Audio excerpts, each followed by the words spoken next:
وہ کہتا ہے کہ میں تمہیں وہ تسلی دیتا ہوں جو ہمیشہ کی تسلی ہے. دنیا کی تسلی جو ہے وہ عارضی ہے، وہ 2 دن کے لیے، وہ 4 دن کے لیے ہے. لیکن جو میں سلامتی کا شہزادہ ہوں، میں تمہیں ہمیشہ کی اطمینان اور تسلی دیے جاتا ہوں.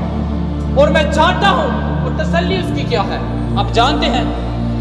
وہ تسلی ہمیں یہ دے کے جاتا ہے کہ میں چاہتا ہوں اور تمہارے لیے جگہ تیار کرتا ہوں. میرے باپ کے گھر میں بہت سے مکان ہیں، اگرچہ نہ ہوتے تو میں تم سے کہہ دیتا. ہاللیلویا. یہی اس کی تسلی ہے. لوگ آج دنیا کے اوپر بہت سارا سٹرگل کرتے ہیں، محنت کرتے ہیں، لیکن کبھی انسان اکیلے بیٹھ کے سوچتا ہے کہ جب میں مر جاؤں گا تو پھر میرا کیا ہوگا، میرے گھرانے کا کیا ہوگا. ہمارے گھر میں ایک ایسا واقعہ گزرا کہ کبھی کبھی جب میرے ذہن میں آتا ہے، میری بہن جو دنیا سے رخصت ہو چکی ہے، جب وہ مجھے یاد آتی ہے تو میں اپنے دل کو اسی بات سے تسلی دیتا ہوں کہ جب میں خداوند کے گھر، اپنے گھر میں جاؤں گا جو خداوند نے میرے لیے بنایا ہوا ہے، وہاں پر میری بہن کا بھی گھر ہے، میں وہاں پر جا کے اس سے ملوں گا. ہاللیلویا. یہی خدا کا کلام میرے لیے تسلی ہے کہ خداوند نے اس کے لیے بھی وہاں پر گھر بنایا ہوا ہے اور میرے لیے بھی وہاں پر گھر بنایا ہوا ہے. یہاں تک کہ میں اپنے بیٹے جوشیا سے بھی کہتا ہوں کہ ہم جب باپ کے پاس جائیں گے تو ہم تیری پھوپھو کے گھر بھی جایا کریں گے. ہاللیلویا. وہاں پر یہی ہمارے لیے وہ ہمیں تسلی اور اطمینان اور صبر دے کر جاتا ہے. وہ یہی تسلی ہے اس کی، کیونکہ وہ سلامتی کا شہزادہ ہے. ہاللیلویا. یہی آج کا کلام ہمیں سکھاتا اور بتاتا ہے کہ کھجوروں کا اتوار ہم کیوں مناتے ہیں. اگرچہ ہم اس واقعہ کو تھوڑا سا، جو میں نے پڑھا 12 باب کو 13ویں آیت سے پڑھا، اگرچہ آپ تھوڑا سا پیچھے جاتے ہیں تو وہاں پر لکھا ہوا ہے بہت سے لوگ اس لیے نکل کر اس کا استقبال کرنے کے لیے آئے کیونکہ انہوں نے جو لازر کو زندہ کیا تھا، لازر بھی وہاں پر خداوند یسوع مسیح ناصری کے ساتھ تھا. وہ لازر کو دیکھنے آئے اور لازر کے ساتھ خداوند یسوع مسیح ناصری کو دیکھنے آئے کہ کس نے اس کو زندہ کیا.